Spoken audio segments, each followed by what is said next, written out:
A gente desde já agradece a presença do Alessandro e do Paulo, né, dois dos gestores e sócios da Dália.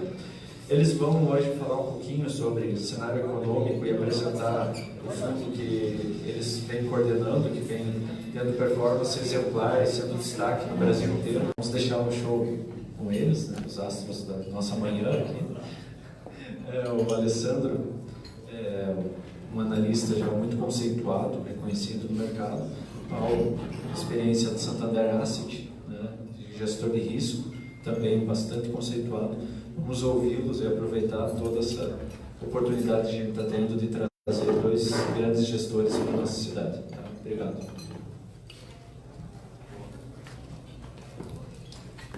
Bom dia, pessoal. Primeiro eu queria agradecer o João, o Gustavo, o Thiago, o pessoal todo da Apollo por ter feito esse convite para a gente. Né? Estar aqui é um prazer muito grande poder estar aqui com vocês hoje.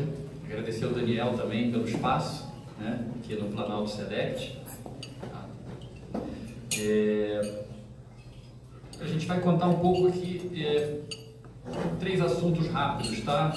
Primeiro, falar um pouco do time, falar um pouco da estratégia e comentar exatamente nossa visão de cenário, tá? Então isso por volta de uns 40 minutos, vocês fiquem à vontade para interromper, fazer perguntas, né? Qualquer dúvida que tenham, por favor. Nós estamos aqui hoje por duas razões muito importantes, né? A primeira, o efeito XP e Apollo, né? Esse tipo de atividade não existia no Brasil até 3, 4 anos atrás, né? E o segundo, talvez mais importante até para o país, é o juro baixo. A gente está entrando numa nova era do país, né? Uma era extremamente diferente, em que a gente também espera isso, né? Que vamos ter um período muito longo de juros baixos. Tá? Isso é transformacional para o país, para as empresas, para as instituições e para os investidores. Né? Então, a gente vai mostrar um pouco o que a gente espera, né? Para onde a gente acha que o país vai com esse cenário e como que a gente entende que pode se aproveitar, né, desse cenário para ser uma alternativa de investimento interessante para vocês. Tá? Bom, a Dália é uma empresa jovem, né? A gente se juntou aí no final de 17 para 18, mas com um time extremamente experiente. Tá? Então todo o tema, o que está por trás, né, da nossa formação é exatamente a expectativa desse cenário que está começando agora, né? Esse ciclo virtuoso que a gente entende que a gente está apenas no começo dele. Né? Bom, eu sou o Paulo, eu sou responsável por tudo que não é gestão na Dália. Né? Então, como o João comentou, eu fui o chefe de riscos do Santander Asset por 5 anos, do Votorantim Asset por 2 anos e meio, e também risco de mercado da tesouraria do Banco Santander por outros 8 anos. Então, a gente tem aí bastante experiência, né, em riscos e controles de bancos e de assets, e a gente traz toda essa governança, né, para a Dália. Tá? Então, a nossa ideia é exatamente passar essa tranquilidade de que os nossos produtos, né, o nosso produto de investimento, tem o que há de melhor em termos de métricas, de controles, de sistema de risco, para passar essa tranquilidade para os investidores. Tá? A equipe de gestão são 5 pessoas, né? O gestor do fundo responsável é o José Rocha, ele foi fundador e co-gestor na Apex Capital. Né? Para quem não conhece, a Apex Capital é hoje uma asset de 6 bilhões de reais. Né? Eles começaram com 30 milhões e ele, quando saiu, a Apex tinha por volta também de esses 5 bilhões de reais. Tá? Então é um gestor que está acostumado a gerir fundos pequenos e grandes. Né? Antes disso eles trabalharam, né, a mesma equipe da Apex na Quest, né, por 3 anos, e antes disso ele foi operador de mercado de renda fixa no Credit Suisse Garantia. Tá? É um banco extremamente relevante naquela época, né, a tesouraria. O Garantia, não sei se vocês sabem, é o banco que foi fundado pelo Jorge Paulo Lemann, né, o grande investidor hoje, dono, né, da Ambev, Heinz, Kraft, né? Então tem aí um histórico de empreendedorismo no Brasil extremamente relevante. Tá? Perdão, achei que alguém tinha falado. Junto com ele na equipe de gestão, né, a gente tem 4 analistas de empresas. Tá? Então tem alguns pontos interessantes aqui, todos eles com mais de 20 anos de experiência nessa atividade. eles trabalhando juntos pelo menos 10 anos, né, no Bank of America Merrill Lynch, um banco também de ponta no cenário global, né, com habilidades complementares, né, e importante comentar, todos ganharam prêmios melhores analistas por uma conceituada revista, né, Investidor Institucional, todos os anos, cobrindo a América Latina. Tá? Então, essas são outras características que a gente vai, né, mostrar como é que a gente traz isso, né, como é que a gente aproveita essa experiência dentro da estratégia da Dália. Tá? Tudo bem? Uma pergunta? Entrando um pouco na nossa estratégia, né, então, tendo essa equipe com experiência em análise de empresas e gestão de fundos de ações, a gente não poderia fazer um outro produto que não tivesse foco em ações. Tá? Então, o foco principal da nossa estratégia são ações do Brasil, tá? Sempre focado em análise fundamentalista, né? A gente acredita que a experiência do time é capaz de identificar, né, oportunidades interessantes, relevantes, antes que os demais, né? Porque se você identifica depois, já não tem potencial de valorização, né? Então a gente viu que essa característica do time, além de ser um time que trabalhou junto por muito tempo, são duas variáveis essenciais que explicam grande parte do nosso desempenho nesses primeiros 10 meses de fundo, né? 10 anos daqui a pouco, mas 10 meses de fundo, tá? Como é que a gente se diferencia dos outros estratégias semelhantes no mercado, né? Então, exatamente adicionando duas estratégias um pouco diferentes, né? Então, a América Latina é uma delas. Sempre que a gente entender que há oportunidades interessantes em ações de outros países do nosso continente, a gente vai colocar dentro da carteira. Tá? Não há uma obrigação da gente ter ações de Argentina, Chile, Peru, México, Colômbia na carteira. Não há. A gente sempre busca, mesmo dentre as ações de Brasil ou entre os analistas, as melhores alternativas de investimento para o fundo. Tá? Então isso é uma outra coisa que é um pouco diferente de algumas casas de multimercado, onde você tem segregação de risco, entre aspas, né? Quer dizer, você tem a carteira do Paulo, a carteira do Alessandro, a carteira do José Rocha, e aí o fundo é a composição dessas carteiras todas. Tá? No nosso caso não é assim, né? O nosso comitê ele é consensual, né? Então os analistas trazem as melhores ideias que eles estão tendo e discutimos quais são as melhores para compor a carteira. Então, eventualmente, vai ter algum período que o Alessandro não vai ter nenhuma ação de empresa que ele cobre no fundo. E tudo bem, né? Porque o importante é a carteira, é o portfólio. Tá? Não é o orgulho individual de alguém ter mais indicações ou menos do que o outro na carteira. Tá?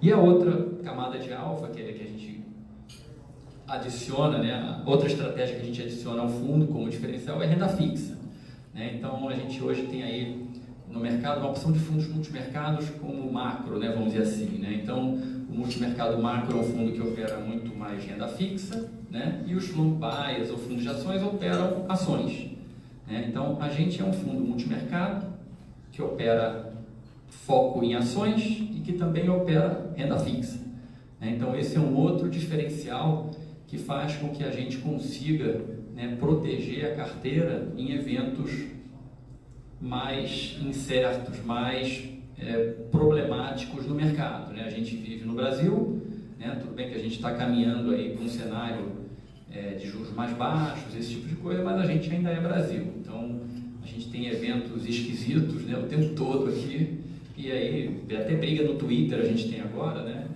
O sinal dos tempos, antes era só os Estados Unidos, agora aqui também tem. Então, esse tipo de evento pode acontecer a qualquer momento, né? E aí, não é por conta disso que eu vou deixar de gostar de Petrobras, ou de Eneva, ou de CEMIG, né? Como é que eu protejo essa minha posição? Utilizando alguns instrumentos de renda fixa, né? Que isso vem muito da experiência do José Rocha, quando era operador de renda fixa lá no Banco Credit Suisse Garantia, tá? Aí entrando um pouquinho na estratégia do fundo, né?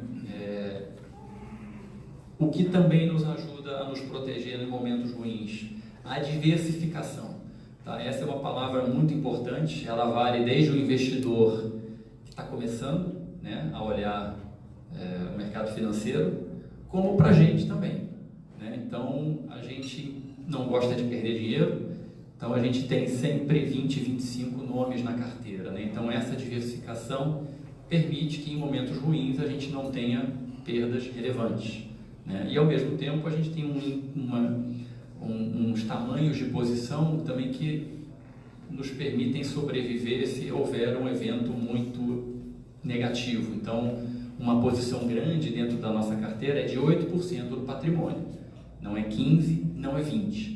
Tá? Então, eventualmente, se a gente tivesse uma posição de 15, 20 e acertei, disparei, ganhei o mundo. Mas e se eu errar? A gente morre, né? Então, a nossa estratégia não é feita para a gente morrer, tá? Ela é feita para a gente capitalizar bem as ações, né? Os casos, quando a gente acha que está certo, a gente entende que 8% é um bom número, ao mesmo tempo em que nos protege, né, de eventos ruins, né? Então, se eu tiver uma posição de 2, 3, 4% numa situação bem desagradável, como um Qualicorp, né, uma vez que o papel caiu 20% no dia, me machuca, mas não me mata, né? Então, no dia seguinte eu estou vivo para continuar trabalhando, tá? Então, essa é muito a tônica da nossa estratégia, tá? O tema de proteção de perda é muito relevante.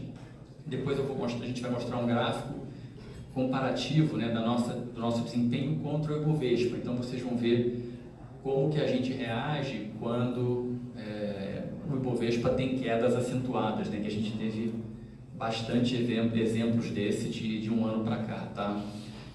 Outra coisa interessante da nossa estratégia, ele é um multimercado com tributação de renda variável, tá? Então, ele não tem comicotas, né? O investidor só paga IR de 15% quando resgatar. Tá? Então, muito foi feito disso porque a gente queria fazer um fundo que fosse bom para a gente, né? A gente, sócios, nós somos pessoas físicas. Então, por que eu vou criar um fundo com comicotas, né? Não faz sentido. Então, a gente pensou nisso também, né? Que aí é um benefício para todos os investidores, né? Os nossos recursos estão investidos no mesmo veículo que eventualmente vocês vão investir, tá? Então, é um completo alinhamento de interesse com vocês, não tem para menos taxa, mais liquidez, não, é o mesmo fundo, tá? E um tema interessante, né? Aqui. Ixi, olha aí, Alessandro.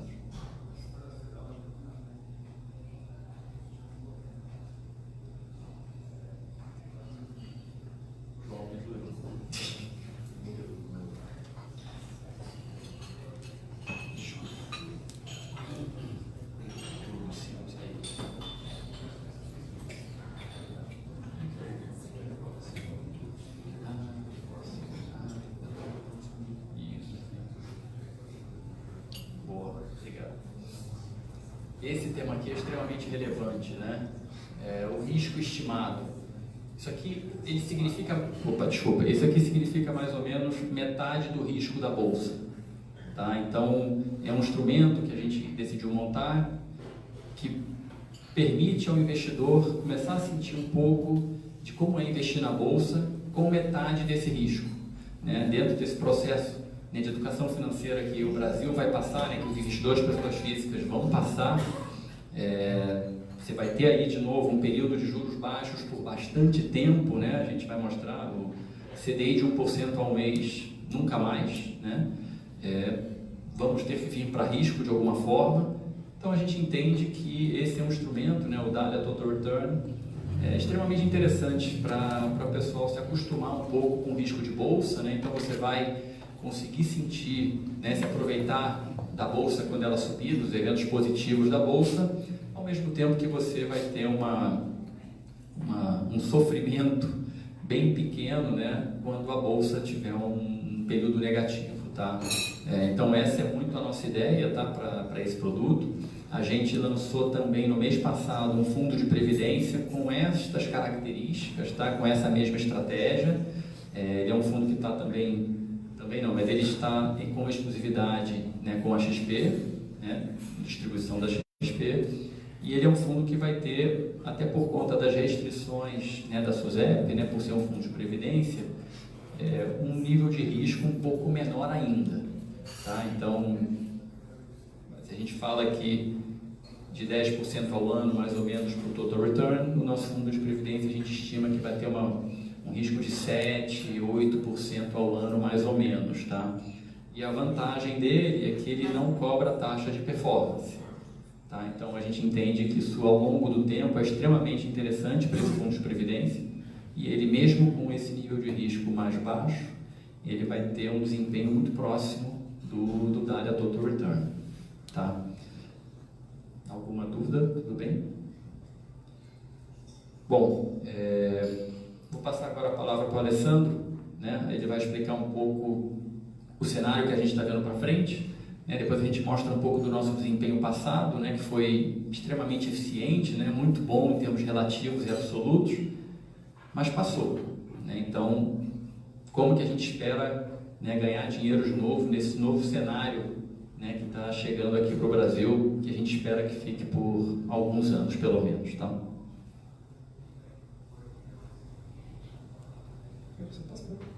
Bom dia a todos. Obrigado, Paulo. Quero agradecer aqui o João e toda a equipe da Apollo. Fazer uma confissão aqui, dos dois lados da minha família vem do Paraná, então me sinto muito em casa quando estou aqui no estado. O pessoal é lá do norte do Paraná, então é sempre um prazer estar aqui viajando pelas cidades aqui, né? Tanto perto de Curitiba quanto perto de Londrina ali. Falar um pouquinho do que a gente está vendo de cenário econômico para esse ano, tá? A gente está cautelosamente otimista com o Brasil. A gente acha que a reforma da Previdência ela vai passar, tá? Só que na nossa cabeça, quando a gente olha a perspectiva econômica, a gente acha que a gente vai ter, por um bom período, uma grande moderação aqui no Brasil. O que isso quer dizer? A gente não acha que a atividade econômica vai ser muito vigorosa, muito robusta, tá? Na nossa visão, a gente acha que o PIB no Brasil, nos próximos anos, deve crescer aí em torno de 1,5% a 2%. A gente não deve ver um PIB acima de 3% ou 3,5%, tá? E um pouco dessa cabeça vem da crise que a gente teve, né? A gente chama da Dilma II, a terra arrasada, né? Que infelizmente a gente perdeu quase 10% do produto aí nos últimos 3, 4 anos. E quando isso acontece, quando a gente tem esse tipo de recessão no Brasil, que é uma recessão mais de balanço e menos uma recessão cíclica, aonde as pessoas e as empresas se endividaram muito, a retomada econômica geralmente é mais fraca, tá? É muito parecido com o que aconteceu nos Estados Unidos, né, e no mundo desenvolvido na crise de 2007 e 2008, tá? Onde os Estados Unidos vinha crescendo, não dá para ver direito o número ali, os Estados Unidos vinha crescendo o PIB, vinha crescendo a economia em torno de 6%, você teve uma grande depressão ali, uma crise de 2 anos, outra vez, pessoas bastante alavancadas, empresas bastante alavancadas, e quando ele retoma o crescimento, você vê que a taxa de crescimento estava mais baixa, né, em torno de 4%. Obviamente, eu acho que especialmente aqui em Ponta Grossa, né, a gente estava vindo de Curitiba hoje de manhã para a estrada, vocês veem, né, a riqueza do polo de vocês aqui, em termos da parte da agricultura, para você escoar a safra, né? Você poder ter um sistema de logística eficiente, tanto no estado do Paraná como nos outros estados do Brasil, você vê claramente um gargalo, né? E isso é também um dos fatores que, ao contrário dos Estados Unidos, que conseguem crescer, né, numa taxa mais baixa de 4%, eu acho que a gente tem gargalos estruturais no Brasil que fazem que a gente não consiga crescer mais de 2,5% a 3%, porque falta energia, falta logística, não tem infraestrutura, então assim, a gente está num patamar ainda mais baixo que nos Estados Unidos. Só que o crescimento ainda é positivo, né? Da onde a gente estava vindo, né, na era do Lula e da Dilma, é uma mudança bem relevante, é uma mudança que para nós é bastante otimista, cautelosamente otimista. E mesmo nos Estados Unidos, quando você olha o que aconteceu um crescimento do PIB, da atividade econômica, a Bolsa foi um dos melhores ativos para se investir nos Estados Unidos desde 2008. Ou seja, é curioso que você não precisa ter a economia crescendo 3, 4, 5% ao ano para você ter possibilidade de ganhar dinheiro aplicando na Bolsa. Na verdade, para a Bolsa performar dessa maneira, para as empresas que estão listadas em Bolsa realmente performarem bem, o que você quer é crescimento positivo, constante e um crescimento que não é muito vigoroso. Por que isso? Porque as empresas que estão listadas em Bolsa, elas têm um poderio econômico muito mais forte do que uma empresa que não está listada em Bolsa, que compete com ela. A empresa listada em Bolsa tem capacidade de ter talento humano, você ter grandes contratações, você tem acesso ao mercado de capitais, tanto a crédito quanto mercado de ações, se você precisar fazer um investimento maior ou precisar de fôlego financeiro para manter as suas margens, para manter o seu market share dentro do seu setor. E quando a economia cresce, mas ela não cresce tanto, os agentes econômicos são mais racionais.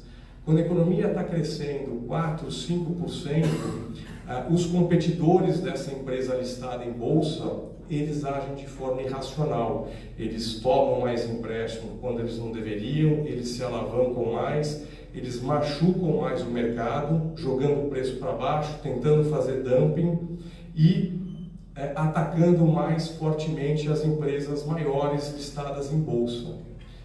Então, nesse cenário que a gente cunhou de grande moderação brasileira, é um cenário muito bom para a Bolsa. Eu diria que é o melhor cenário que a gente poderia pedir para as empresas listadas em Bolsa. Tá? Então, é muito visual isso, né? Então, aqui nos Estados Unidos crescia 6% nominal, olha a inclinação do crescimento da Bolsa Americana, né? Aí ele passa a crescer 4% nominal, olha a inclinação como empina.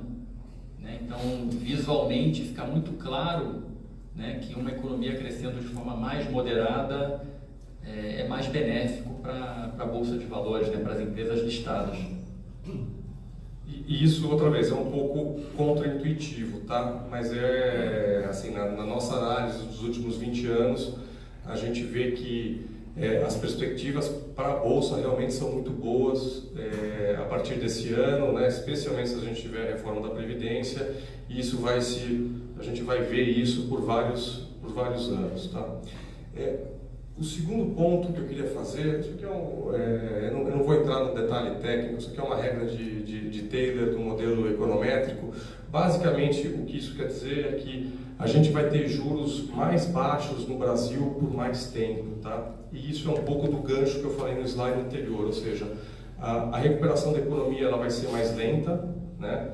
A gente ainda tem bastante dívida no sistema, isso precisa limpar um pouco o sistema. Você vê que os bancos não estão emprestando tanto quanto eles poderiam, por exemplo, né? A gente tem um crescimento de carteira de empréstimos ainda muito aquém do potencial dos bancos. A gente tem uma capacidade ociosa hoje na indústria do Brasil como um todo muito alta, né? E a inflação continua sendo bastante baixa, tá? Então a gente acha que essa Selic a 6,5%, se a gente conseguir aprovar a reforma da Previdência agora em julho, agosto ou até setembro, a gente acha que vai dar espaço para o Banco Central cortar ainda mais juros, ou seja, vai ficar mais difícil rentabilizar, né, o nosso dinheiro, né, fazer aplicações no Brasil. Eu costumo falar que toda vez que o Banco Central abaixa os juros, eu tenho uma ligação ou da minha mãe ou da minha avó que me liga e fala: pô, mas não estou ganhando nada por mês, o CDI de 1%, né, cadê? Não vai voltar nunca mais, né? E a gente acha que não volta. Esse CDI de 1% ao mês, ele não volta mais no Brasil. E a explicação está aqui. A gente conseguiu mudar a taxa estrutural de juros no Brasil de maneira inequívoca, tá? São dois pontos aqui. Um é pelo que eu falei da atividade econômica, que ela vai ser mais baixa, a inflação realmente está no chão.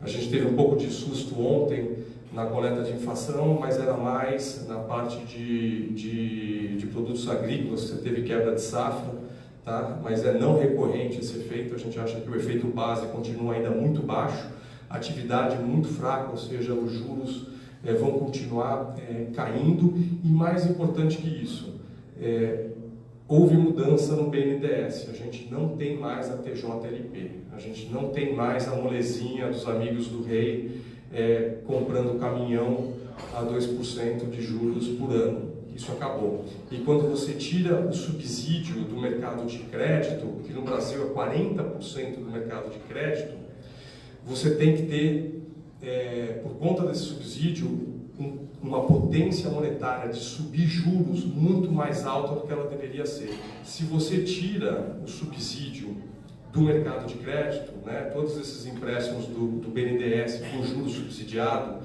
e com a nova taxa TLP, isso vai acontecer nos próximos 2, 3 anos, o Banco Central, mesmo que você tenha uma guerra do Trump com a China, você tenha qualquer problema no cenário externo ou mesmo no cenário interno, o Banco Central, na nossa conta, dificilmente vai puxar juros para 14%, porque você não tem mais esse estoque de crédito subsidiado. Então, para você subir crédito aqui, talvez 8% seja um pico de Selic no momento de estresse, tá? E isso, outra vez, é estrutural e não volta mais, tá? E o que acontece quando você tem juros menores por mais tempo é realmente excepcional para a Bolsa de Valores, tá?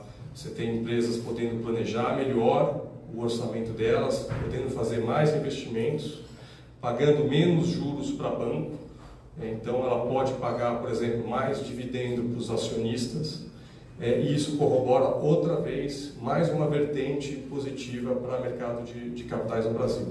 Tanto para o mercado de crédito, para fundos imobiliários, para fundos de crédito privado, mas especialmente para fundos de bolsa. Isso aqui é um outro modelo que a gente faz lá na Dália Capital. Isso vem do Felipe Nai, que era um estrategista de ações para a América Latina do banco durante quase 10 anos. Basicamente, isso mostra o quanto as empresas geram de caixa, tá, por ano, descontado o juro real, que é o custo de oportunidade das empresas pegarem esse caixa e investirem ou colocarem esse caixa aplicado num título do governo, por exemplo, tá? No Tesouro Direto. E você vê que desde 2010, você vê que aplicar em bolsa no Brasil nunca foi um bom negócio, né? Você ganhava 2% ou perdia 2% na maioria das vezes. Então, era um exercício altamente especulativo, era só para especuladores de mercado financeiro, e isso começou a mudar a partir de 2016, tá? As empresas que sobreviveram a Dilma II, terra arrasada, elas cortaram custo, elas reduziram dívida e elas frearam investimentos. Quando você faz essas três coisas dentro da empresa, ela começa a gerar mais recursos, tá? O fluxo de caixa dessas empresas, e é mais fácil, obviamente a gente está falando de empresas de bolsa, então são grandes empresas, tá?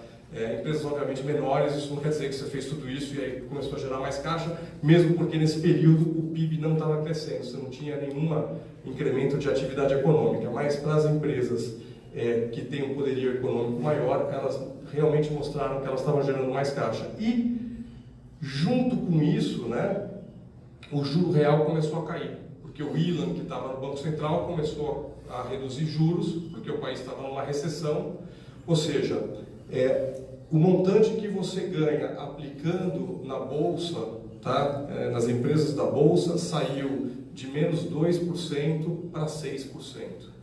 Esquece esse gráfico, esquece toda essa parte técnica, tem um exemplo que ilustra isso de forma exemplar, tá? Pega a ação do Banco Itaú. um dos melhores bancos do mundo, um banco que dá uma performance consistente nos últimos 20, 30 anos, um dos melhores setores do Brasil, banco, os caras sempre estão ganhando dinheiro. Uma ação do Banco Itaú hoje vai pagar para vocês 6% de dividendo. Você compra ela, tudo bem, o preço dela pode subir e descer, que você tem a oscilação da Bolsa de Valores, mas ela te paga 6% de dividendo. Tá? Se você for colocar teu dinheiro no Tesouro Direto, você vai ganhar 6,5%, que é a taxa básica de juros da economia, e você vai ter um imposto de renda, dependendo de quanto, né, de quanto que você está segurando esse investimento, que começa em torno dos 20% e daí vai decaindo. Tá? Então, a gente nunca viu isso em 20 anos de mercado financeiro, e se eu puxar esse gráfico de 2010 para o ano 2000, é mais ou menos a mesma coisa, é mais 2 menos 2. Hoje você ganha 6% para comprar papel na Bolsa de Valores, e você tem uma taxa de juros de 6,5%. Colou. Antes era uma boca de jacaré. Quem que ia aplicar em bolsa quando o Tesouro Direto, o papel do governo, te dava 14% ao ano? Não fazia sentido nenhum você comprar bolsa. E é por isso que mercados de capitais no Brasil nunca realmente decolaram. E é por isso que se a gente tiver juro baixo por mais tempo, se a gente tiver, depois da reforma da Previdência, a Selic indo para 6% ou até 5,75%, como alguns economistas estão falando, isso para a Bolsa não precisa nem mexer da onde ela está, mas você continua ganhando seus 6% no Banco Itaú e o Tesouro Direto está te pagando menos ainda, tirando até o efeito do imposto. Então, assim, outra vez, olhando de outra forma, o investimento em Bolsa de Valores, a Bolsa por si só, ela está barata no fundamento das empresas e dentro da conjuntura econômica que a gente tem de Brasil dos próximos anos, também parece ser o melhor cavalo para você aplicar o dinheiro. Aqui só mais uma parte técnica. A alocação de bolsa não é dos investidores individuais, mas sim dos grandes investidores institucionais, fundo de pensão brasileiro, as grandes seguradoras, as grandes assets. Ninguém está muito alocado em bolsa. A alocação de bolsa está em torno de 10%. Historicamente, bolsa tem uma alocação de 15% a 20%. É por isso que a gente pode ver, tá? Depois da reforma da Previdência, o pessoal fala, a bolsa está 100 mil pontos. A gente acha que, dado a força das empresas, a gente acha que bolsa pode sim, tranquilamente subir 20%, 25% em 2019 para 2020. Só que algumas pessoas falam mais a bolsa, quando todo mundo quer bolsa e todo mundo vai comprar a mesma coisa, o preço sobe mais do que deveria. Então não é impossível pensar que bolsa vai chegar a 150 mil pontos, porque se ela vale 120, 125 pelo fundamento, se todo mundo for comprar a mesma coisa, ela pode chegar a 140, 150 mil pontos, tá? Por isso que tem algumas casas, alguns gestores falando que Bolsa de Valores para 2020 pode chegar a 150 mil pontos, você ganha 50% de rentabilidade de onde a gente está. Então, isso pode explicar um pouco dessa rentabilidade futura, essa expectativa de rentabilidade futura. E o investidor internacional ainda acha que o Bolsonaro é um ditador, que ele vai rasgar a Constituição, que ele é um gato pardo, que ele não é confiável, que mesmo colocando as pessoas certas nos lugares certos, o investidor estrangeiro, ele se queimou na Argentina, ele se queimou na Turquia, ele se queimou na África do Sul. O México, o López Obrador, que acabou de entrar como presidente, todo mundo achava que ele ia ser o Lula 1, ele já foi direto para o Dilma 1, né? A gente já entramos na era Dilma. Então o investidor estrangeiro, ele está muito machucado, ele se queimou muito em mercado emergente e ele não entende o fenômeno Bolsonaro. E ele prefere esperar para ver a reforma da Previdência para poder fazer investimento no país. Esse é um investidor de bolsa, esse é um investidor de de curto a médio prazo, tá? Você tem os grandes investidores, as grandes empresas multinacionais que fazem investimento olhando um horizonte de 10 a 20 anos, esses têm o dinheiro aqui no Brasil, estão trazendo dinheiro no Brasil já, porque eles estão com um horizonte de investimento muito mais longo. Mas o investidor que é dedicado à Bolsa, especialmente os nossos ex-clientes na Merrill Lynch, que a gente ainda conversa com eles, quando você liga para Londres, ou liga para Nova York, ou liga para Los Angeles para conversar com eles, eles ainda estão muito reticentes. Se ele começa a vir, institucional começa a vir, todo mundo na XP começa a alocar para fundo de bolsa ao mesmo tempo, vai subir fortemente em bolsa. Tá? Então, o que é para ficar na cabeça de vocês para esse ano de 2019 em termos de cenário? Como eu falei, a gente acha que juros é para baixo, vai ser mais baixo por mais tempo. A gente acha que inflação é para baixo. A gente acha que crescimento de atividade vai ser um crescimento bom, mais bom, 1,5%, 2% ao ano. E bolsa vai ser a melhor aplicação para se fazer em 2019 e 2020, pelo menos, tá? O que a gente acha do dólar? E aqui a gente eu diria, completamente fora do consenso. Geralmente, quando bolsa sobe, ou quando o cenário econômico é bom para a bolsa, o dólar cai. Porque o investidor estrangeiro traz o dinheiro para o Brasil, né? Ele vende dólar, compra real, internaliza os recursos aqui e o dólar tende a cair. E isso a gente viu muito, né? Você pegar aquele ano ali, Paulo, 2002, de 2002 até 2014, 15, a gente vê que a correlação de bolsa com o dólar era bem apertada, ou seja, andava junto mesmo, tá? Bolsa para cima e o real para cima também, né? A real apreciando. E a gente vê que desde 2015 você teve uma quebra de correlação, tá? E isso é porque, por mais que a gente outra vez na estrada venha aqui e vê o que vocês têm, né, de grãos e o que o Brasil exporta, né, do setor de agribusiness, o gringo que ele compra no Brasil não é soja, né, não é minério de ferro, não é avião da Embraer. O que o gringo compra no Brasil é taxa de juros. Ele vê que 14% ao ano são poucos países que oferecem no mundo. Então ele coloca o dinheiro dele aqui, ele aplica o dinheiro no CDI e, se ele tiver uma visão positiva, ele ganha na apreciação da moeda e põe esse jurão aí no bolso. Acabou o jurão. Não tem por que ele vir aqui comprar juros de 6 a 6,5% com uma inflação de 3 a 4% para ele ganhar 2% de juro real. Acabou a brincadeira. Essa ciranda financeira para o gringo acabou. Então você não tem mais pressão de ele trazer o dólar, comprar o real. Quanto mais real você compra, mais a moeda aprecia, o dólar cai de 3,80, vai para 3,30, vai para 3,15. A gente acha que a gente não vai ver isso em 2019 e a gente não deve ver isso em 2020. O dólar vai ficar nessa casa de 3,75, 3,85, que já é para nós o ponto de equilíbrio aqui no Brasil, pelos próximos 1 ano e meio a 2 anos, tá? Porque todas essas coisas estruturais que eu estou falando com vocês aqui agora, elas realmente mudaram no Brasil.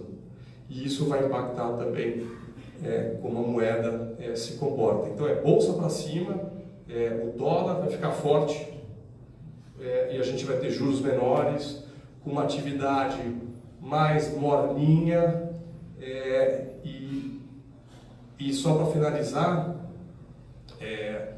a gente vai ter um cenário externo ainda bastante complicado, né, com tudo que o Trump está fazendo lá, com guerra comercial com a China, com o que a gente está vendo com a Europa, a Itália querendo sair da comunidade europeia, o Reino Unido querendo sair da comunidade europeia e a China balançando, né? A China não está estimulando a economia, ela está somente estabilizando a economia. Então a gente ainda tem uma nuvem eu diria, bem razoável em cima da China para preço de commodity, tá? E isso eu acho que perdura. Então, recapitulando, o CDI de 1% ao mês realmente acabou no Brasil. O melhor cavalo para você aplicar, obviamente, você tem que ter uma moderação de risco, é a Bolsa, você tem que ter um portfólio diversificado. E a gente acha que o cenário externo continua complicado, mas como o Fed, que é o Banco Central Americano, parou de subir juros lá fora, isso também ajuda o dólar a ficar estável, a não ter muito movimento, mas ficar muito mais forte do que as pessoas esperam. Agora, é claro, se vocês perguntarem, pô, mas vai passar a reforma da Previdência em agosto, setembro, ela deve vir em 600, 700 bi de economia, e o investidor estrangeiro começar a vir comprar Brasil, é claro que a gente vai ter fluxo. No técnico, o real vai apreciar, talvez saia de 3,75, vá para 3,50, 3,40, mas esse é um movimento específico para a reforma da Previdência, que ele acontece, ele vem, mas depois a gente acha que com toda essa dinâmica que a gente explicou, que o ponto de equilíbrio do dólar continua sendo acima de 3,50, 3,60, tá? E aqui a gente vai fechar só com um pouco da nossa performance do nosso fundo, como o Paulo falou. Algumas coisas. Aplicar em bolsa é bastante difícil, tem risco, tá?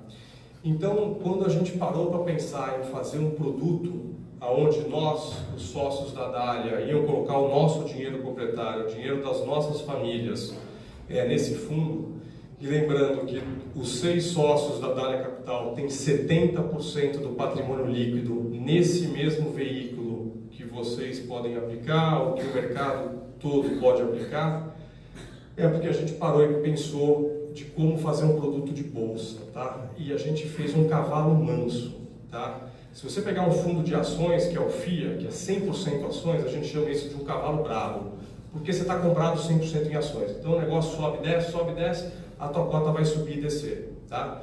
Isso sem desmerecer nenhuma gestora que tem fundo de 100% ações, tá? Isso é só a natureza do negócio.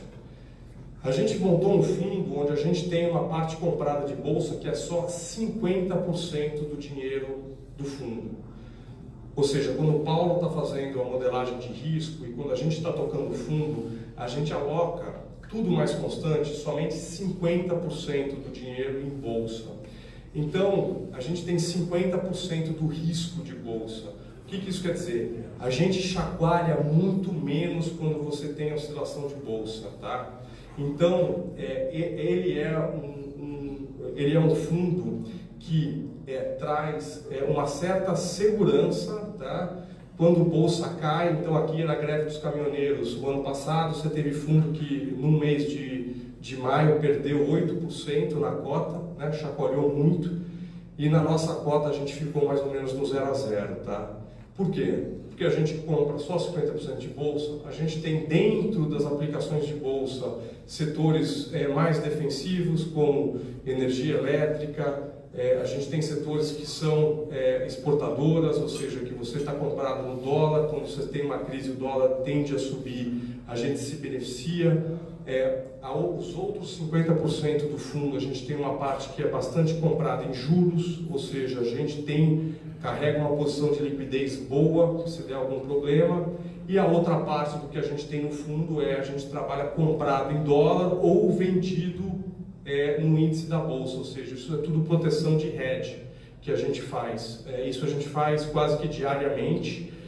A gente nunca está, se você tem um carro, você tem o teu seguro do carro, a gente tem o dinheiro em bolsa e a gente compra seguro para esse dinheiro de bolsa. A gente trabalha com o seguro todo santo dia, a gente muda um pouco as apólices de seguro que a gente tem dentro do fundo, nos instrumentos que a gente faz isso, às vezes é mais caro, às vezes é mais barato, mas a gente sempre anda protegido. E são várias apólices de seguro que a gente tem. Por quê? Porque a gente entende que o mercado ele é volátil. E você tem aqui eventos aonde você tem bastante queda, principalmente na bolsa. E a gente quer tentar minimizar isso ao máximo. O outro lado da moeda é que, se você tem uma seleção boa de ações, se você tem um filtro bom, se você tem um time que é experiente e é complementar, você consegue, mesmo com 50% de risco de bolsa, você ter uma performance superior à bolsa ou muito parecida à bolsa. E é isso que a gente quer dar, tá? Se vocês olharem para o Dahlia Total Return, para ficar uma coisa na cabeça de vocês, esse é um produto para dar com 50% a menos de risco de bolsa, uns 250%, 300% do CDI, tá? É isso que a gente está mirando. A gente tem ido excepcionalmente bem, a gente tem dado quase 500% do CDI, tá? Com metade do risco de bolsa. A gente tem tido bastante sorte. E a gente, dado que a gente tem uma cabeça de muita prudência, a gente brinca, né? Eu falei que 70% do patrimônio líquido dos sócios está nesse fundo, e os 6 sócios têm 2 filhos pequenos cada um, né? Então são 12 crianças, o futuro de 12 crianças está aqui dentro desse fundo. Então a gente realmente faz a gestão a 12 mãos, e com bastante prudência, trabalhando bastante essa parte de risco. Não é por acaso que o Paulo tem cabelo branco, o Paulo era chefe de risco do Santander Asset, não é nenhum moleque tocando a parte de risco, e o que é um pouco comum até nas gestoras que a gente vê por aí. Então, assim, para esse fenômeno de Brasil, de mercados de capitais, que vai evoluir uma barbaridade nos próximos 5, 10, 15 anos, nesse fenômeno de XP, que tem galgado aí um mercado fabuloso, a gente montou o Dahlia Total Return para ser aquele produto, para você dar o primeiro passo saindo da renda fixa, saindo do tesouro direto, saindo do investimento de renda fixa, para ir para o investimento de bolsa. Porque ele é um cavalinho mais manso, ele vai no pocotó, ele vai te dar uns 250%, 300% do CDI, e você não vai ter aquele movimento brusco de mudança de cota, tá? Eventualmente a gente vai lançar um fundo 100% de ações, a gente vai ter um produto cavalo bravo, tá? Mas é lá na frente. Esse e vai continuar sendo o carro-chefe da Dahlia Capital, porque a gente acha que esse é um produto de performance, a gente vai conseguir performar bem, a gente vai conseguir bater o índice, a gente vai continuar a bater o CDI e com risco moderado. Então é muito disso que estava na nossa cabeça quando a gente fez esse produto. E aqui tem alguns dos melhores fundos do Brasil. Não dá para ver os números aqui, depois a gente pode passar para vocês verem. Peça para o João e para a equipe dele mostrar para vocês isso. Mas aqui, o que a gente quer mostrar aqui? Cada coluna é um mês, tá? Em nenhum mês a gente é o melhor fundo do Brasil. E em nenhum mês a gente é o pior fundo do Brasil. Mas em todos os meses a gente está entre os fundos que mais performaram ou que menos perderam em todo mês.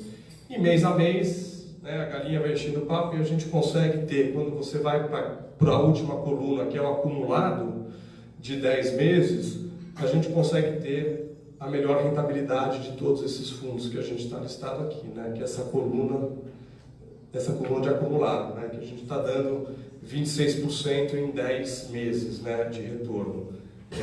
E o que mais tem chamado a atenção do mercado não é a rentabilidade, essas duas colunas aqui, que mostram que a gente tem uma volatilidade, metade da volatilidade da bolsa, e a gente consegue bater o CDI com menos volatilidade, que é o índice de Sharpe, que o nosso quanto mais alto, mais rentabilidade por unidade de risco você tem, e a gente também consegue ter, dentro de todos esses fundos, o índice mais alto nesse quesito.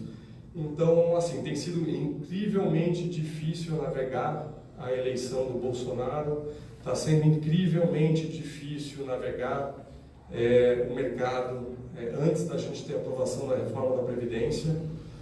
Tem muita volatilidade no mercado, está muito difícil fazer a seleção de ações, mas a gente acha que uma vez que a gente tem a aprovação da reforma, a gente vai ter um pano de fundo aqui para o Brasil muito, muito bom, tá?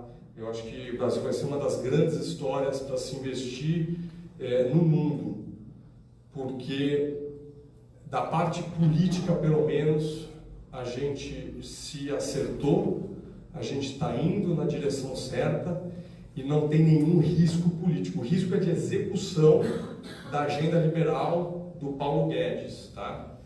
Mas quando você olha os Estados Unidos, você tem a reeleição do Trump o ano que vem. O pessoal está falando dos democratas radicais, que tem um programa muito similar ao Lula e à Dilma. Imagina os Estados Unidos eleger um presidente que tem um plano econômico do Nelson Barbosa. A gente já passou por isso, a gente já virou a página, a gente está num ponto de inflexão completamente diferente do que a gente está vendo nos Estados Unidos. Isso é um grande risco para o cenário externo. Então, de uma certa maneira, a gente está num momento muito, muito melhor, tá? Os Estados Unidos estão falando de recessão já o ano que vem, a partir do ano que vem. Olhando para a Europa, um desastre a Europa, um desastre completo. Eles têm um problema demográfico, não tem gente jovem na Europa, você tem um envelhecimento da população, eles não têm dinheiro para sustentar um Estado que paga tudo para todos, eles têm um problema político violento por conta da imigração que tem acontecido nos últimos 10 anos, o Reino Unido quer sair fora da comunidade, a Itália está um quebra-pau para querer sair também, eles querem mudar o jeito da política fiscal na Itália, a França está queimando e quebrando tudo, então a gente tem um cenário muito negativo para a Europa. E quando você olha para a China, o Partido Comunista, ninguém acredita nos números, ninguém consegue enxergar nada na China, eles são muito grandes e eles precisam de commodities, enquanto eles continuam a estabilizar ou até estimular a economia, a gente vai ter demanda da China, isso é bom para mercados emergentes, mas por si só também não dá para confiar. Quando você fala que você precisa de proteção, ninguém vai comprar a moeda chinesa, todo mundo vai comprar ainda o dólar, ninguém vai comprar euro, porque a situação na Europa está muito delicada, todo mundo prefere comprar o dólar. E na hora de investir dinheiro, quando você olha para mercados emergentes, Turquia, você tem um ditador que não respeita a democracia, na Rússia você tem um ditador que também não respeita muito a democracia, o México, eles estão começando a viver o Lula e a Dilma agora, a África do Sul fazendo expropriação de terras, propriedade privada sendo expropriado na África do Sul, investidor estrangeiro está de cabelo em pé lá, a Índia, que é um país emergente com bastante potencial, tem sido a agenda de mudança do Modi na Índia tem sido uma decepção completa, ele não tem conseguido fazer nenhuma reforma lá. Ou seja, quando você olha os mercados emergentes, o Brasil parece ser uma história muito boa quando você coloca o Brasil nesses outros países. E isso, uma vez que a gente acertar a reforma da Previdência, vai ficar muito claro para os investidores, tanto os institucionais aqui, e muito mais para os gringos. E aí, é como eu falei, quando todo mundo gosta de Brasil, você sabe o que acontece, né? Aquela coisa, as coisas só sobem, as coisas começam a perder um pouco o prumo, mas vai ser muito positivo para o mercado de capitais aqui. Não sei, aqui é para ser um papo bem informal, não sei se vocês têm alguma pergunta, quer que a gente aborde algum tema. Bom dia, Ivonei. Nós estamos acompanhando a questão de proteína animal, né? Isso. Uma situação crítica sanitária, área de suínos, África do Sul essa semana teve um caso também, e uma demanda muito forte, crescimento de preço lá fora e também aqui dentro já, Isso. 10%. Você recomendaria hoje investimento na bolsa em ações dessas principais empresas, como a BRF, JBS, Marfrig? Já subiu bastante, né? A gente viu que a BRF estava a 19, 20 reais, está quase 25 reais, né? Então já subiu quase 30% a BRF. A BRF tem um problema de balanço ainda, ela está ainda muito alavancada. Essa gripe suína vai ajudar bastante ela, só que ela precisa gerar muito mais recursos porque ela tem uma dívida muito grande ainda. Tá? E a grande dúvida do mercado, na BRF especificamente, é que eles vão precisar de uma injeção de capital. O Pedro Parente está lá, o Ivan, que é o financeiro, está lá. Eles vão tentar remar forte, eles vão tentar ver que a economia do Brasil vai crescer 3 a 4%, o mercado local aqui vai ficar mais aquecido. A gente discorda, a gente não acha que a gente vai ver todo esse aquecimento do mercado local para esse ano. Talvez o Natal desse ano, no comemorativo, ajude um pouco a BRF, mas a gente acha que a R$25 tem muita coisa no preço. Talvez possa subir, a gente está falando gripe suína na China, você pode ter abate de 30% do rebanho chinês. Eles estão vendo hoje entre 17% e 20% afetando o rebanho, mas pode chegar na conta da JBS, e eu falei com eles há 2 semanas atrás, eles pode chegar a 30%. A JBS também subiu muito, né? Estava R$13, está tradando quase a R$18. A gente acha que para você aumentar a JBS varar esses R$17, R$18, eles vão precisar listar as empresas fora do Brasil, para você poder chegar a um número perto de R$20. Então, eu acho que é extremamente positivo, tanto para a JBS quanto para a BRF. Eu acho que o mercado já precificou uma boa parte disso,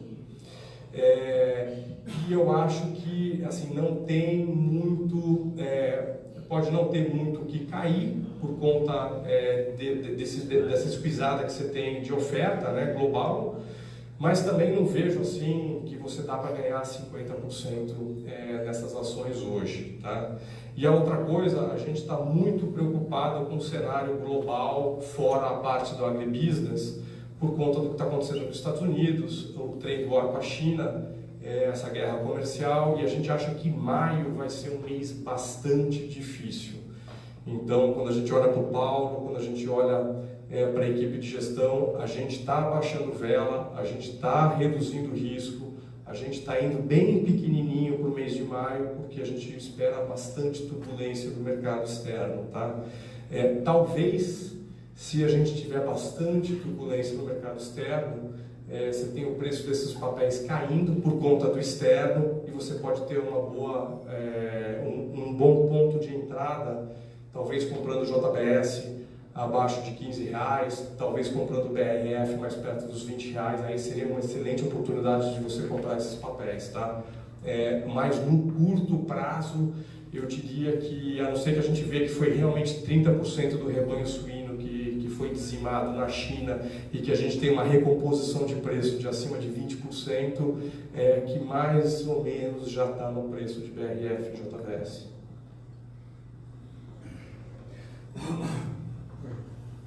Vamos falar um pouquinho de balanço comercial, principalmente sobre as expectativas de exportações. A balança comercial no Brasil, eu acho que ela continua bem saudável. A gente acha que esse dólar, que a gente acha que vai ficar nesse ponto de equilíbrio de 3,70, 3,80, é bom. A gente pode até ter um ponto de inflexão com a reforma da Previdência de apreciação da moeda, mas a gente não vê muita coisa acontecendo. Na conta se você pegar a balança, e se você pegar a conta de capital, que é o investimento estrangeiro que vem, uma das coisas que a gente notou é que 40% desse investimento estrangeiro que entra no Brasil era das grandes multinacionais que internalizam recursos para dar para as subsidiárias brasileiras. Então, em vez de tomar crédito no mercado local, que era muito caro, você pagava 14% mais o spread bancário, você vinha muito dinheiro de fora, 40% desse dinheiro que fora vinha para esses empréstimos entre a mesma companhia, que a gente chama de intercompany, tá? Com a Selic mais baixa, agora o que a gente vai ver? A subsidiária local vai emitir no mercado de capitais local, não vai precisar a matriz trazer dinheiro para cá. Então você vai ter menos fluxo vindo para cá, e eu acho que você vai ter menos pressão para você ter apreciação da moeda. Então, em termos de balança, a gente acha que a balança continua saudável para o Brasil. Eu não olho no detalhe os números da balança, muito menos a composição da balança, mas não tem nada na balança que nos chama a atenção quando a gente olha do ponto de vista econômico, e a gente acha que a composição do investimento que vem para o Brasil, quando você extirpa esse tipo de empréstimo entre subsidiárias de multinacional, favorece o dólar estar nesse nível mais apreciado de 3,70 a 3,80. A expectativa das exportações, a gente acha que tem um ponto muito importante. A Vale do Rio Doce, falando de papéis que a gente gosta, a gente acha que está muito barato o papel.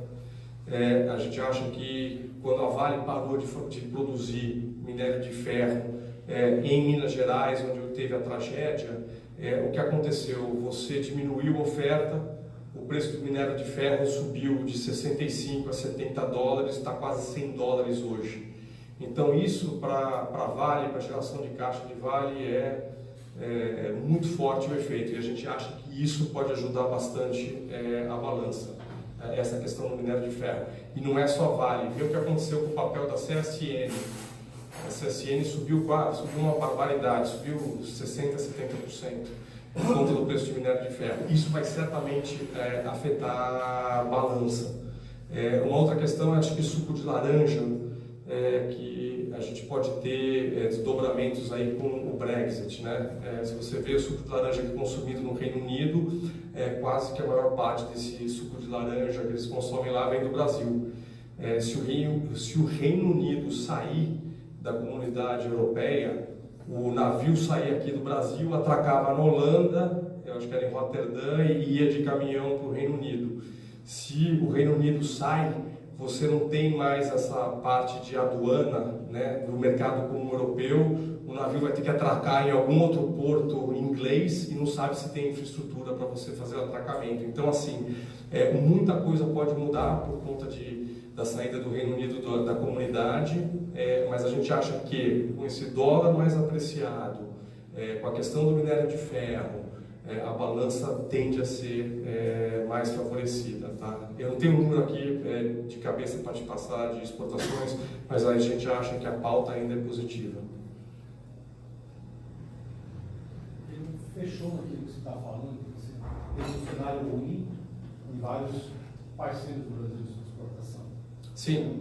Isso quer dizer que pode ser que prejudique também o mundo. Pode ser, certamente, certamente. Você tem... Não pode dizer que está estável. Mas se você pensar bem, o Brasil ainda é um país, principalmente na agricultura, um país abençoado, né? Então, quando a gente pensa em minério de ferro, a gente pensa em suco de laranja, a gente pensa todo no complexo de grãos e carne, ainda no mundo hoje, o menor custo de produção ainda vem do Brasil. Então, o país que impõe na margem preço de commodity é Brasil. Então, por mais que queiram colocar tarifas e barreiras para fazer trade com o Brasil ainda é muito forte, muito relevante na formação de preço de commodities, da maioria das commodities. Então, a gente ainda acha que, mesmo se você tiver deflação global, os países crescendo menos, você pode ter um delta volume para baixo, mas aí o cara vai também, se ele precisar comprar na margem um mínimo, ele vai comprar de quem? O menor custo está aqui no Brasil. Então ainda vai ter uma certa relevância, tá?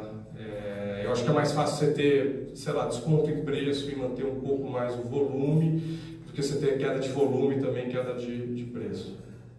Mas a balança não é uma coisa que nos preocupa, tá? A gente não vê com grandes preocupações a balança. Por quê? Porque o problema do Brasil é mais a parte fiscal. Aprovando a Previdência, a gente consegue acertar as contas do país e a balança se torna também não tão relevante para um país que tem déficit fiscal do tamanho que a gente tem na Previdência. Então vocês acham que a reforma da Previdência vai resolver todos os problemas do país? Não, a gente acha que a reforma da Previdência vai dar a luz verde para o investimento vir para o Brasil. A gente acha que o gringo vem para o Brasil depois da reforma da Previdência, vai vir dinheiro para cá, mas como eu disse, a reforma da Previdência por si só não vai alterar o que a gente chama da grande moderação brasileira. O crescimento do PIB não vai acelerar por conta da reforma da Previdência. Você vai ter que ter reforma tributária, você vai ter que ter reforma política, você vai ter que ter reforma micro, né? Lei de RJ, lei das duplicadas eletrônicas, uma série de outros fatores aqui para você destravar a economia. Investimento em infraestrutura, né? Que ainda a gente peca bastante, investimento em energia elétrica. Então, assim, tem uma agenda secundária aí que eu acho que tem que ser endereçada, mas já é um excelente ponto de partida a gente fazer a reforma da Previdência. Quando você fala do gringo vir para cá, tem um capital especulativo.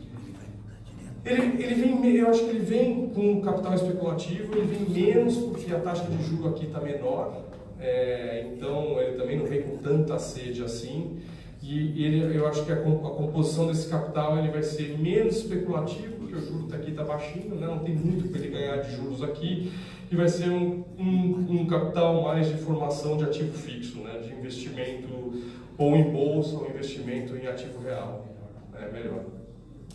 Falando da balança comercial, turismo, com a liberação do visto para os americanos, canadenses, australianos e...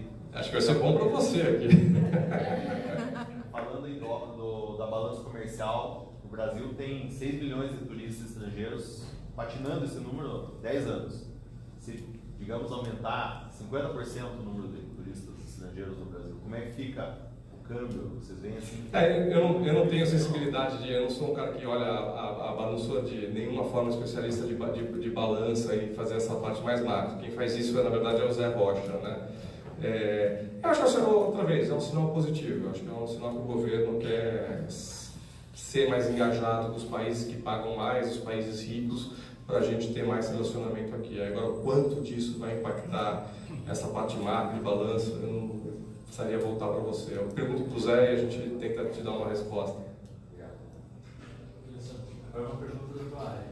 E os bancos? Como a gente tem um cenário hoje onde a carteira de crédito dos bancos públicos está encolhendo com relação ao total, e você tem um juro bem mais baixo.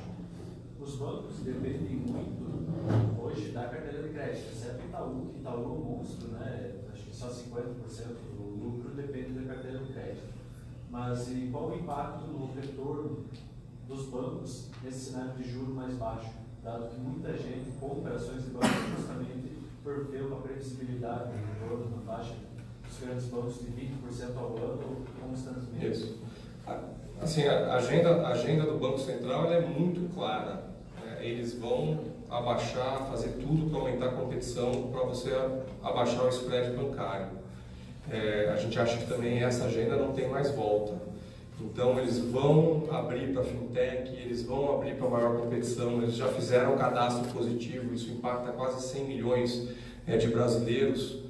Você abrindo, mostrando que você é um bom pagador, a tua taxa invariavelmente vai cair. E o banco ficava lá com o dado do cliente dele, os outros bancos vão poder ver o dado do cliente dele, que o cliente dele é um bom pagador, e tipo a portabilidade. Vou chegar para você e colocar você para dentro. É igual a portabilidade do nosso fundo de previdência. Quando você vê um fundo que está rendendo 150, 200, mais 200 do CDI, e teu fundo de previdência no Bradesco, ou no Banco do Brasil, ou na Caixa, está dando 85% do CDI, você vai portar. Não custa nada, você só muda ali. O perfil de risco pode até mudar um pouco, mas no longo prazo essa rentabilidade faz uma diferença absurda. Então a gente acha que com essa agenda do Banco Central para bancos, o único jeito dos bancos se defenderem é eles aumentarem o crescimento de carteira.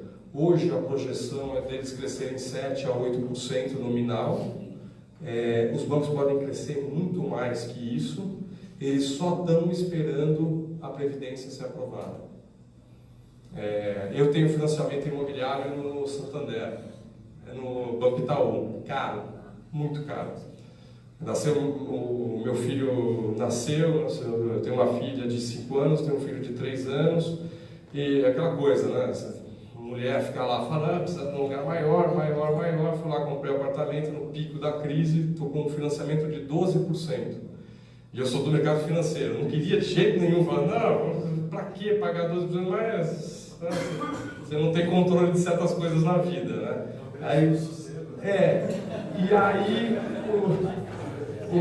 o Santander, a cada trimestre ele me liga, vem importar, que a gente está agora com uma taxa que é de 9, de 8,5, porta com a gente, e eu só não portei ainda, saí de 12% do Itaú e fui para 8,5% do Itaú, porque eu acho que quando passar a Previdência agora em julho, agosto, os bancos vão falar assim, agora esse cenário de Brasil realmente é estrutural, vamos abaixar, vamos para a competição, porque a gente tem que ter aumento de carteira.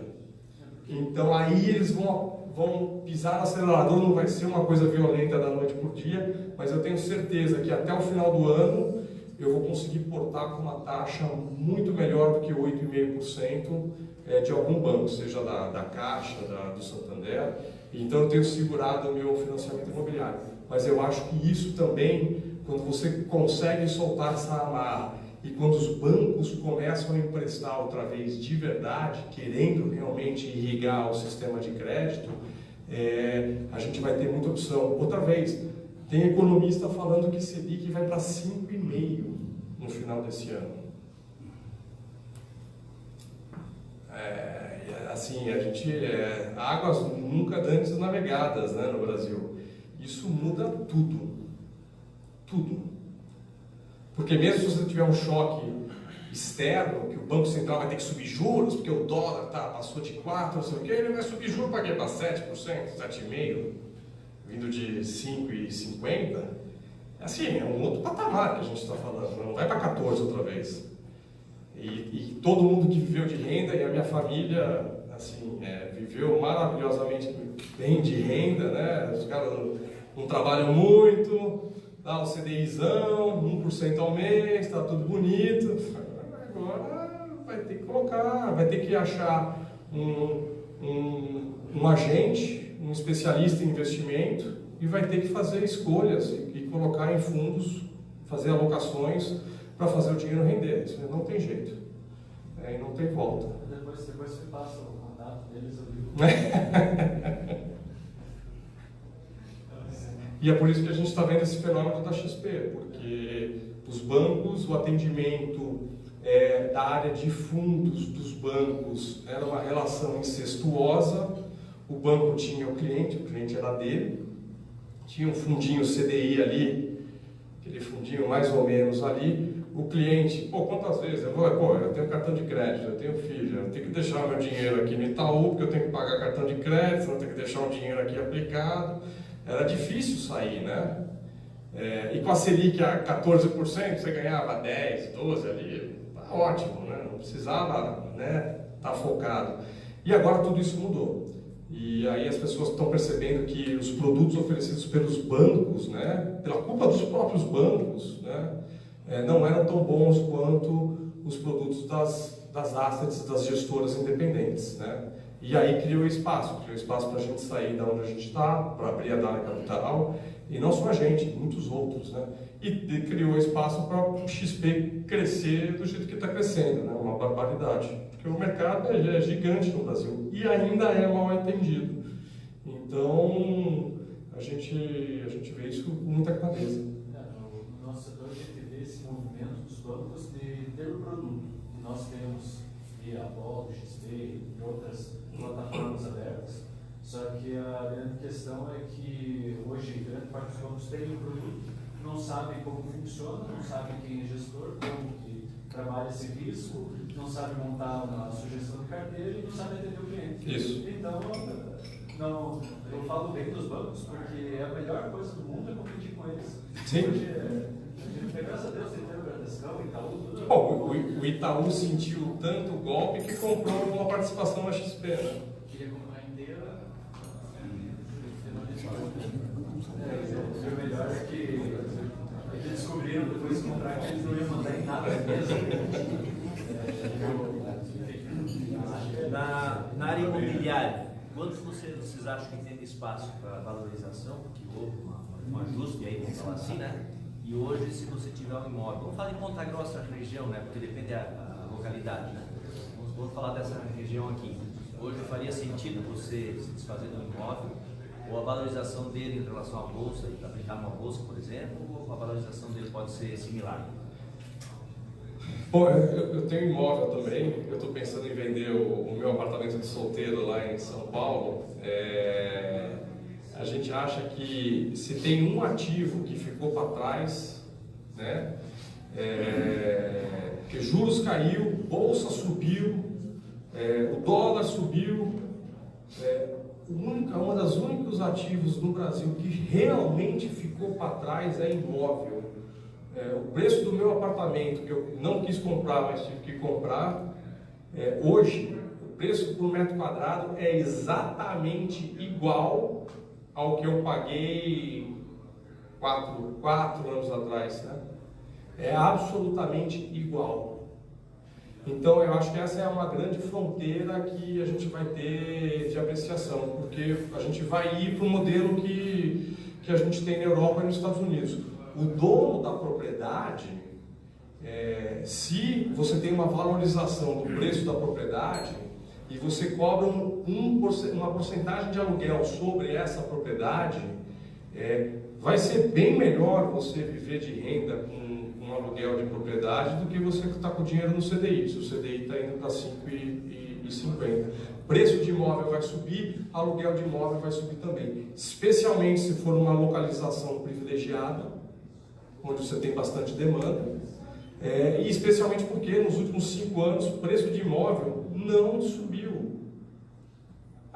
Prédio bonito de lançamento, num bairro chique ali, que todo mundo quer morar, tudo bem, isso você vai ter uma valorização, mas eu venho de São Paulo ali, tem muitos bairros excelentes, que você chega lá, se oferece o mesmo preço do metro quadrado para fazer negócio, o cara solta o apartamento então a gente acha que tem muito espaço para valorizar, tá? Isso vai depender de taxa de juros. Quanto mais a gente conseguir abaixar juros, quanto mais você puder financiar a compra de um imóvel abaixo de 8,5%, mais vai estimular essa demanda reprimida que tem. E se a economia, né, depois da reforma da Previdência, mesmo crescendo 1,5% ao ano, ela vai estimular as pessoas a, né, retomarem emprego e começarem a mudar o padrão de vida.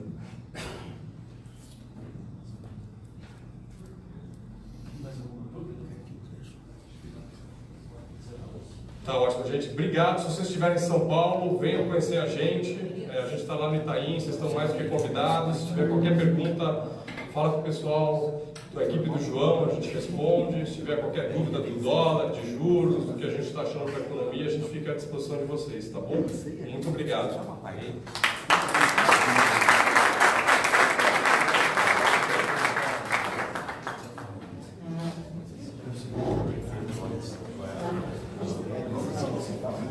Leão.